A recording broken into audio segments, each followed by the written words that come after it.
Welcome to Lake Cumberland Amateur Radio Association.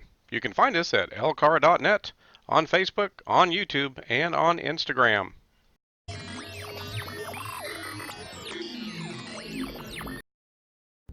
So, Chris, let's move on to our third topic of the evening, joining a club. And the way I kind of question this in my little notes here, join a club, local, Lake Cumberland Amateur Radio Association, or possibly even both, like you did. Let's talk a little bit about joining a club and the benefits of that, and why you might actually want to join more than one club. Well, and what a lot of folks will tell you, and if you watch some videos on the internet, YouTube, and things, of course, shop around for clubs. You may have several options in your local area, and like any social event, you may want to shop around a little bit, hit a couple of meetings. They welcome visitors, and pick your club. It doesn't, if you've got one choice in a large area, you may not have as much choice. But now, like with LCARA, you could join us remotely.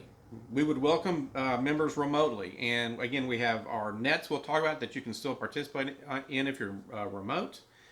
We've got our social media and our YouTube videos. And a lot of clubs are going to have some options like that. So joining more than one club can be of benefit. I belong to two, my most local club, and then a slightly more remote club in an area where I tend to be quite frequently. And I might join an online club. One of the folks on YouTube that we watch lives in California but belongs to a club in New York because he's practicing CW or Morse code with them. Nothing wrong with that, right? Modern technology allows that to happen.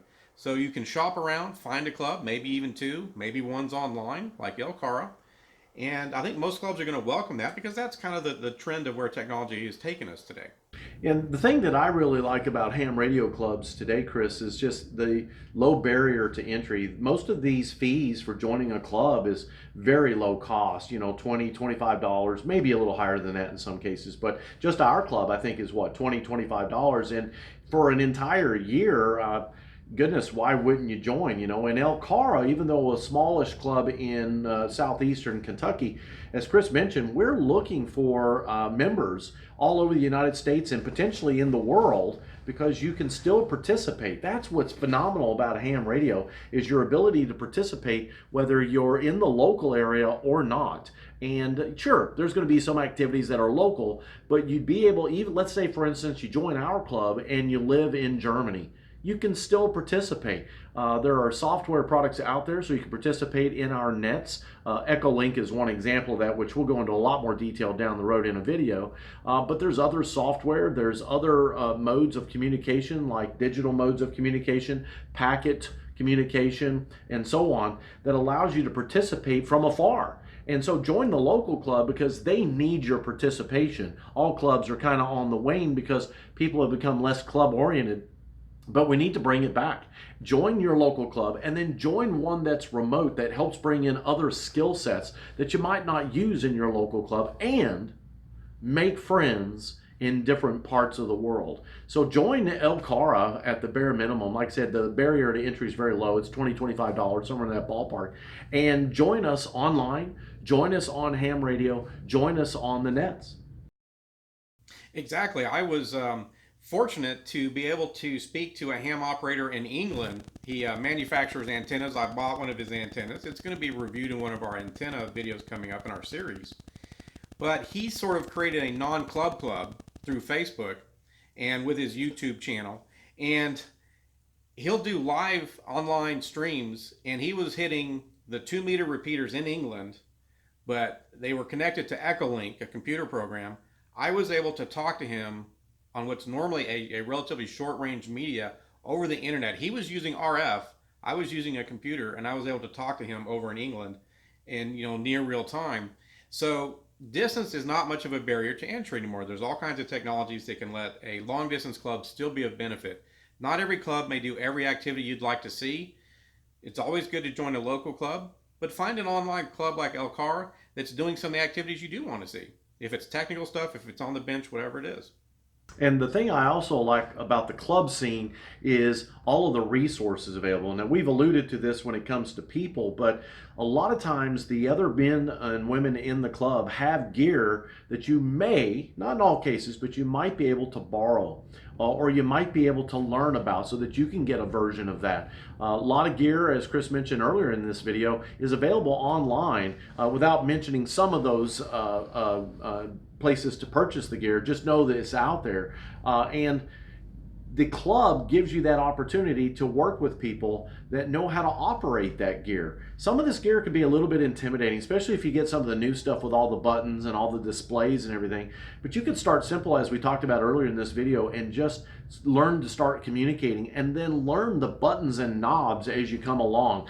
The different filters, the different scopes, the different analyzers, and all the other stuff that we'll be covering in more videos as time goes by. But there's people there as a club activity. Chris, I know you go to a meeting local at your club where they do presentations, and you learn about some of the technology behind all of this. And the more you learn, the more comfortable you become. But it's all about the people that ultimately that you meet up with that are willing to share their experiences and their knowledge.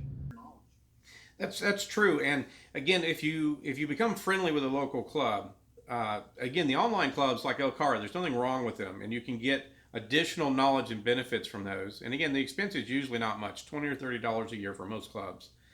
But with a local club, you can get on a radio without a license and without owning the equipment, because you could work with a ham who is currently licensed, and while they're there, they can let you get on the radio, and it's known as third-party traffic.